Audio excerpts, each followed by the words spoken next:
नमस्कार, सुमन्स किचनमध्ये आपलं स्वागत आहे। आज आपण कैरीची आंबट गोड तिखट चटपटीत अशी कैरीची चटणी कशी बनवायची ते पाहणार आहोत।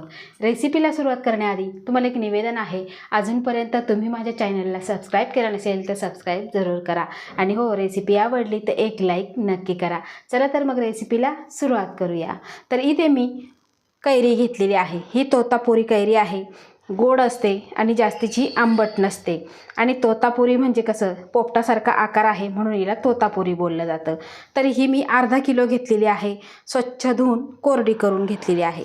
आता आपल्याला याचा जो देठाचा भाग आहे तो कट करून घ्यायचा आहे। अशा पद्धतीने कट करायचा आणि त्यानंतर याची आपल्याला साल काढून घ्यायची आहे।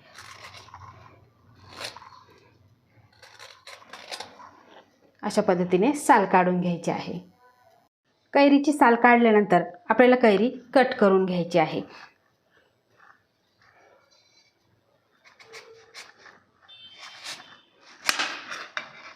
अशी कट करून घ्यायची आणि एकदम छोट्या छोट्या फोडी करून घ्यायच्या आहे।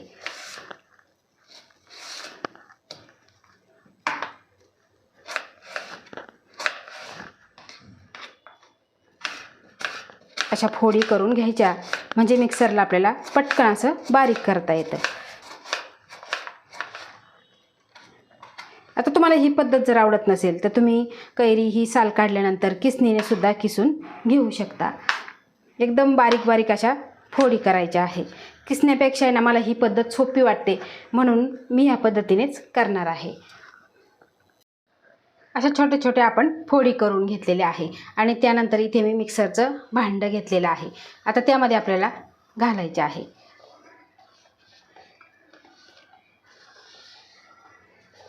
बघा, एकदम थोडे थोडे घालायचे आणि मिक्सरला फिरवून घ्यायचे आहे। पण फिरवताना आपल्याला मिक्सरचं बटन चालू बंद करून फिरवायचं आहे। खूप असं बारीक करायचं नाही, थोडंसं आपल्याला जाडसर ठेवायचं आहे। तर इथे बघा, कैरी आपण अशा पद्धतीने जाडसर ही बारीक करून घेतलेली आहे। ह्याच पद्धतीने आपल्याला सगळी कैरी बारीक करून घ्यायची आहे। तर आपण सगळी कैरी ही बारीक करून घेतलेली आहे। आता इथे मी वजन काटा घेतलेला आहे आणि झिरोवर करून घेतलेला आहे। त्यानंतर आपल्याला एक भांडं ठेवायचं आणि झिरोवर करून घ्यायचं आहे आणि जी कैरी आपण बारीक केलेली तिचं आपल्याला वजन करून घ्यायचं आहे। आता तुम्ही कपाने पण घेऊ शकता, पण कपापेक्षा मला हे सोपं वाटतं आणि तुम्हाला सुद्धा सोपं वाटेल, त्यामुळेच मी हे वजनी माप सांगणार आहे। तर इथे बघा 425 ग्रॅम भरलेला आहे। आता आपण कैरीचं वजन करून घेतलं, त्यानंतर आपल्याला गूळ किती घ्यायचा त्याचं सुद्धा आपण वजन करून घेणार आहोत। तर इथे काटा झिरोवर आहे, त्यानंतर आपल्याला डिश ठेवायचा, त्याचं सुद्धा वजन करून आपल्याला झिरो करून घ्यायचं आहे आणि त्यानंतर आपल्याला यामध्ये गुळाचं वजन करून घ्यायचं आहे। इथे मी गूळ कट करून घेतलेला आहे। तर इथे बघा 332 ग्रॅम आहे, तर आपल्याला 350 ग्रॅम इतका गूळ घालायचा आहे। तर बघा, बरोबर आपण 353 झालेला आहे।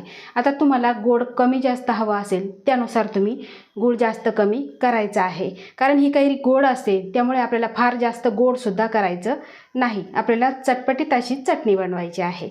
तर तुम्हाला सांगितलेलं आहे कैरीचं वजन हे 450 ग्रॅम आहे, म्हणजे 425 ग्रॅम आणि गुळाचं प्रमाण आहे हे 353 ग्रॅम। आता हे आपण वजन करून घेतलेलं आहे। चला आता आपण चटणी बनवायला सुरुवात करूया। आता आपल्याला चटणी बनवायची, त्यासाठी इथे मी गॅसवर नॉनस्टिकचा पॅन गरम करायला ठेवलेला आहे। आता ज्यावेळेस आंबट जो पदार्थ असतो, जो पदार्थ आपल्याला बनवायचा असतो, लोणची असो किंवा आंबट त्याच्या चटण्या असो, कैरीची चटणी असो किंवा अजून कोणतीही आंबट चटणी असो, त्या चटणीसाठी शक्यतो स्टीलची किंवा नॉनस्टिकचीच भांडी वापरायची आहे। ही महत्त्वाची टिप आहे। आता पॅनमध्ये आपल्याला घालायचं आहे 3 चमचे तेल। तेल हे आपलं चटणी टिकवण्याचं काम करतं, त्यासाठी आपल्याला तेल घालणं खूप जरुरीचं आहे आणि यामध्येच घालायचं आहे आपल्याला इथे अर्धा चमचा जिरं छान असं आपल्याला फुलवून घ्यायचं आहे।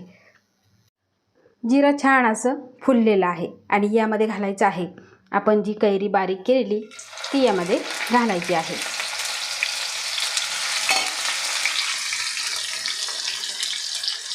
आता कैरी घातली की आपल्याला हे यातलं जे पाणी आहे ते पाणी आटेपर्यंत आपल्याला हे परतून घ्यायचं आहे. यामध्ये आंबट पाणी आहे ते आपल्याला पूर्ण आटवून घ्यायचं आहे.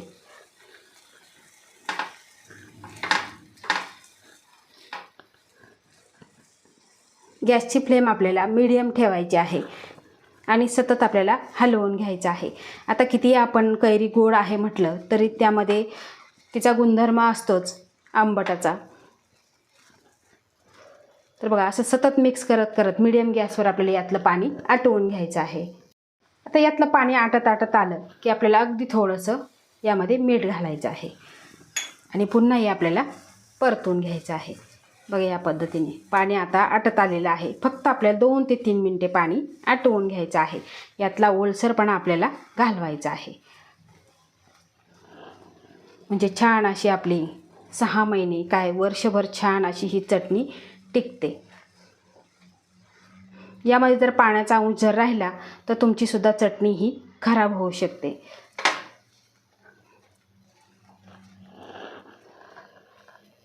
कैरीतलं पाणी पूर्ण आटलेलं आहे आणि घट्ट गोळा तयार झालेला आहे. तुम्ही ते बघू शकता.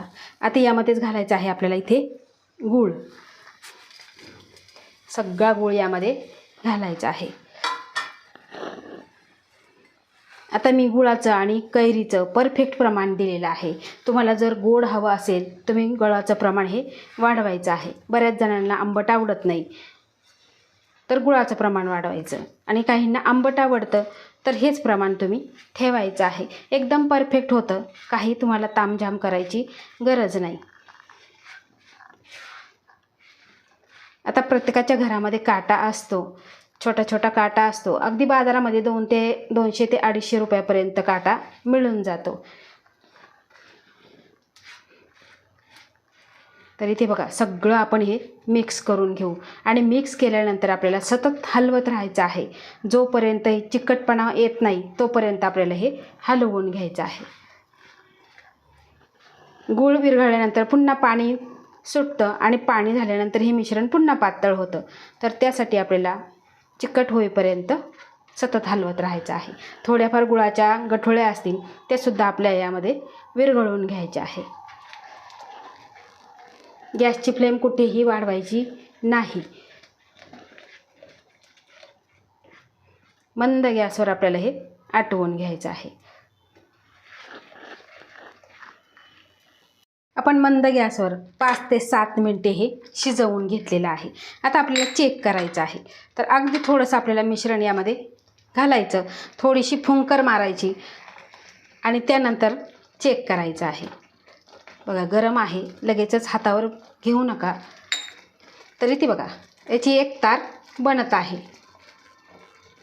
या अर्थी समजायचं की आपलं हे मिश्रण तयार झालेलं आहे. तुम्हाला पुन्हा एकदा दाखवते.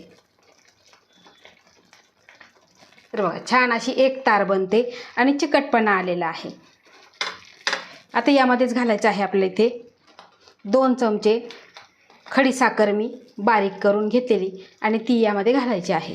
त्यानंतर घालायचं आहे आपल्याला इथे पाव चमचा हळद आणि रंग येण्यासाठी इथे मी 2 चमचे काश्मीरी मिरची पावडर घेतलेली आहे. ही जास्तीची तिखट नसते, सौम्य असते. त्यासाठी ही आपल्याला घालायची आहे. यामुळे काय होतं कलरसुद्धा छान येतो. आता हे सगळं आपण मिक्स करून घेऊ. आता इथे आपल्याला गॅस बंद करायचा आहे.